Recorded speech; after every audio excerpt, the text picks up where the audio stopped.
अस्सलाम वालेकुम नाज़रीन, मैं हूँ मोग़ीस सलीम। नाज़रीन, सो कॉल्ड हमारे आज के मुक़द्दस ऐवान, जिसे पाकिस्तान का सबसे बड़ा ऐवान कहा जाता है, यानी कि कौमी असम्बली, और उसमें सबसे बड़ी बहस हो रही थी, यानी कि बजट बहस। बजट आपको पता है कि इमरान खान साहब की हुकूमत ने पेश कर दिया है। इसके ऊपर अपोजिशन की बारी थी कि वो अपना नुक्ता नज़र बयान करें और जो उनको लगता है कि इस बजट में ये खामियां हैं वो उस तकरीर में बात करके वो सही करा सकते हैं, क्योंकि बजट अब पास होना है और ये शिकवार मंजूर होगा। 30 जून तक सुनने में आया है कि ये 15 दिन तक नहीं तो 10 दिन तक ये डिबेट लाजमी जारी रहेगी और फिर उसके बाद ये बजट पास हो जाएगा। लेकिन अब हम देखते हैं कि इस बजट बहस के दौरान जब अपोजिशन लीडर शहबाज शरीफ की वारी आई, उन्होंने तकरीर शुरू की और उसके बाद कल भी हुल्लड़बाजी रही। 4 मिनट सिर्फ तकरीर कर सके शहबाज शरीफ, और आज भी उनकी तकरीर के दौरान मुसलसल नारेबाजी होती रही और पूरा ऐवान जो है वो एक मछली मंडी बन गया। पूरी दुनिया देख रही थी इस ऐवान को और हमारा इमेज जो है वो पूरी दुनिया के सामने कैसा गया होगा ये आपने देख लिया होगा। बजट की कापियाँ एक दूसरे पर मारी गई, सारा आप उस स्क्रीन पे नज़र आ रहा होगा। लेकिन असल इशू की तरफ आते हैं कि जनाब ये सारा मामला हुआ कैसे, और इसके ऊपर एक यकतरफा रिपोर्टिंग जारी है और रिपोर्टिंग की जा रही है। सिर्फ पाकिस्तान तहरीक इंसाफ को ही मुर्द इल्ज़ाम ठहराया जा रहा है। कहा जा रहा है कि ये पाकिस्तान तहरीक इंसाफ की पार्टी है, इमरान खान साहब ने इन लोगों की ऐसी तरबियत की है जिसकी वजह से ये माहौल ख़राब हुआ। लेकिन नाज़रीन कराम, 2012 में भी जब पीपल्स पार्टी और नून लीग इक़्तिदार में थे तो आपस में गुत्थम गुत्था हुए थे, मुक्के मारे थे, एक दूसरे को उठा कर मारा था। वो वीडियो पड़ी है, एक दूसरे की गिरबान पकड़ लिए थे, कपड़े फाड़ दिए थे। इसके अलावा भी हमने देखा है कि जो ज़ुबान गंदी नून लीग वाले इस्तेमाल करते रहे हैं, जो वो तरबियत करते रहे हैं। शायद खाकान अब्बासी आप देख लें कि वो स्पीकर को कहता था कि मैं तुम्हें मारूंगा और मैं तुम्हें उठाकर फेंक दूंगा। इसके बाद एहसन इकबाल की आप देख लें, इसी के सलाब शेर अली की, इसके बाद ट्रैक्टर ट्राली किसने कहा था, ख्वाजा आसिफ की। ये सारे लोग आपके सामने कितनी गंदी बेहुदा इस ज़बान इस्तेमाल करते हैं। फिर रोहेल असगर, एक आपको पता है कि लाहौर का मैंने है, उसकी कितनी गंदी तरबियत है, वो गंदी नंगी गालियाँ देता है, लेकिन उसके ऊपर कभी भी किसी ने कोई एहतजाज नहीं किया।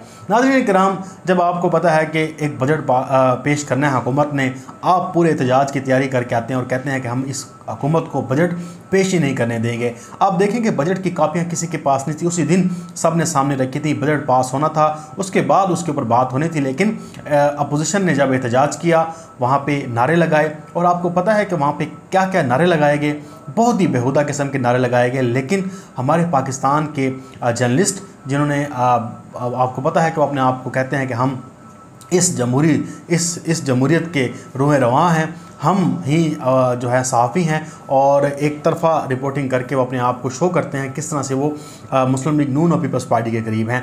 यही काम उस दिन अगर हो जाता, यही वीडियोस शेयर कर दी जाती जो अपोजिशन ने किया, और इनको लान तान किया जाता कि देखें आपके जितने मर्जी मसले मसाइल हैं, आप पार्लियामेंट में आकर जब बैठते हैं तो यहाँ एक दूसरे को सुने, हुकूमत को बजट पास करने दें। आपने अगर एहतजाज करना भी है तो ठीक है, आप स्याह बांध के बैठ जाएँ, कोई मसला नहीं है, आपका एहतजाज रिकॉर्ड हो जाएगा। अब आपने बात करनी है, क्योंकि फिर आपको बात करने का मौका मिलेगा, तो फिर आप हुकूमत पे जितनी मर्जी जो है नारेबाजी कर लें, क्योंकि अपोजिशन ने यह तय कर रखा है कि इमरान खान साहब को कौमी असम्बली में तकरीर नहीं करने दी जाएगी। और ये इसी वजह से इमरान खान साहब कौमी असम्बली में तकरीर नहीं करते, क्योंकि उन्हें पता है कि ये लोग तकरीर नहीं करने देंगे, ये उन्हें बहुत ज़्यादा प्रेशराइज़ करेंगे, एहतजाज करेंगे, एक माहौल ख़राब होगा। इमरान खान साहब कहते हैं जो मैंने बात पहुँचानी है वो मुख्तलिफ़ तकरीबात में जाकर, या मैं कौम से खिताब करके, कोई भी इवेंट आता है वहाँ पर मैं अपनी बात कर देता हूँ। लेकिन ये जो सारा मामला था, यहाँ पर हमारे सहाफ़ियों ने एक तरफ़ा रिपोर्टिंग की, और उसके बाद अगर वहाँ पर कर दी जाती, जब ये बजट पेश हो रहा था, बता देते कि यार अपोजिशन ऐसा ना करे, क्योंकि इन्होंने भी बात करनी है। अब हुकूमत ने फैसला कर लिया था कि अपोजिशन लीडर की तकरीर नहीं होने देनी। अब जनाब यहाँ पे सारा मामला शुरू ये हुआ कि इनको पहले भी कहा गया था कि आप पहले TROs तय कर लें, अगर अपोजिशन लीडर भी करेगा तकरीर तो फिर इमरान खान साहब भी करेंगे, हम आपकी राह में कोई रुकावट नहीं उठाएंगे, ना ही आपको तंग करेंगे। लेकिन जो हुकूमती बेंचेस हैं, जब ये खड़े हों बात करने के लिए, तो फिर आपने तहम्मुल से सुनना है, फिर आपने नारेबाजी नहीं लगानी, फिर आपने ये नहीं कहना कि 5 मिनट उसको दें तकरीर के लिए, 5 मिनट उसको दें, 10 मिनट उसको दें, लेकिन इसके ऊपर एग्री नहीं हुई। फिर एक और बात थी, एक और TRO बने कि जनाब असर कैसे साहब ने कहा कि जनाब आला आप ऐसे करें कि जो पार्लियामेंट में एहतजाज करेगा या स्पीकर डाइस के सामने आने की कोशिश करेगा उसको उठाकर बाहर फेंक दिया जाएगा, फिर उसके खिलाफ कार्रवाई भी की जाएगी। लेकिन इसके ऊपर भी अपोजिशन नहीं मानी कि जनाब हम ये काम नहीं होने देंगे। क्यों? उन्हें पता था कि अगर हमने ये काम मान लिया या हमने एहतजाज ना करने का फैसला किया तो हम तो कुछ भी नहीं कर सकेंगे। ये देखें कितनी बड़ी मुनाफकत है। अब जनाब सारा कुछ होने के बाद जब ये तकरीर शुरू हुई तो एक बड़ी ही दिलचस्प सूरत हाल थी। वो ये थी कि एहसन इकबाल साहब और शाहिद खाकान अब्बासी मुसलसल अपने कारकुनों के समझा के आए थे कि आपने शहबाज शरीफ की तकरीर चाहे जो हो जाए आपने ज़ोर लगाकर आपने ये तकरीर करवानी है, चाहे इसके लिए आपको गालियाँ देने पड़ें और आपको मुख्य गुस्से मानने पड़ें। ये एक अली गौहर बलोच हैं और आपको पता है कि फैसलाबाद के हैं। मैं तंजीम साजी की तरफ नहीं जाऊँगा। आपको पता होगा कि तलाल चौधरी ने तंजीम साजी की थी, वो भी एक बलोच थी, ख़ानदान से थी, और अली गौहर बलोच साहब भी इसी चक्कर से हैं। मैं किसी की पर्सनली या किसी के ख़ानदान को डायरेक्ट हिट नहीं कर रहा। हर किस जगह पे अच्छे बुरे लोग होते हैं। कोई अगर बलोच भाई सुन रहा है तो वो इस चीज़ को माइंड ना करे मेरे जो है इस अल्फाज को, क्योंकि ये गौहर अली बलोच हैं, ये उनके रिश्तेदार हैं, ठीक है। और ये इन्होंने गंदे नारे लगाए, मैं आपको सुना नहीं सकता, लेकिन कुत्ते बिल्ले के नाम या ख़ुद कुत्ते बिलों के साथ अगर ये अपनी जो कहते हैं ना कि ग्रोथ करके आए हैं, उनके साथ बड़े हुए हैं, तो फिर यही इन्हें कुत्ते बिल्ले नज़र आते हैं। इन्होंने शुरू किया नारेबाजी और फिर उसके बाद यही अपोजिशन की एक वीडियो चल रही है जिसमें ये नारे लगा रहे थे। उसके बाद हुकूमत ने जो है इसको भरपूर जवाब देने का फ़ैसला किया और उन्होंने इनके ख़िलाफ़ नारेबाजी लगाई।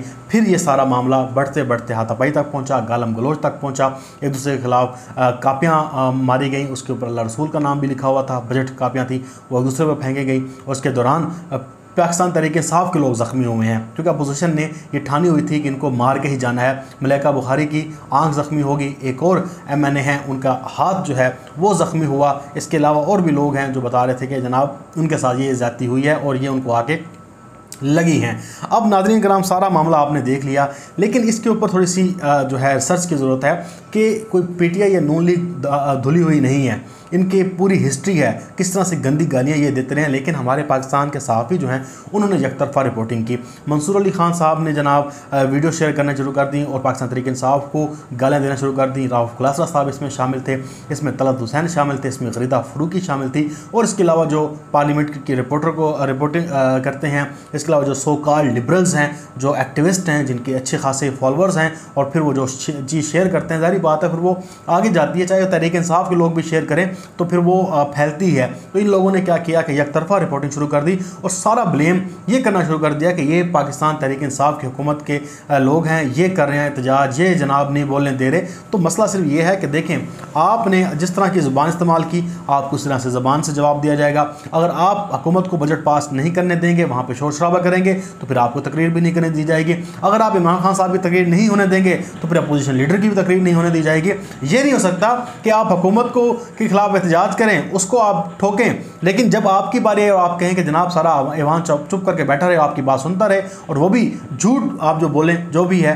तो ये सारा मामला नाज़रीन कराम आपके सामने। लेकिन ये जो मामला शुरू हुआ, ये तहरीक इंसाफ ने नहीं शुरू किया, ये मुस्लिम लीग नून की तरफ से शुरू किया गया। उन्होंने हुल्लड़बाजी मचा रखी थी, क्योंकि वो चाहते थे कि जनाब हमने ये तकरीर नहीं होने देनी, तकरीर होने देनी है शहबाज शरीफ की।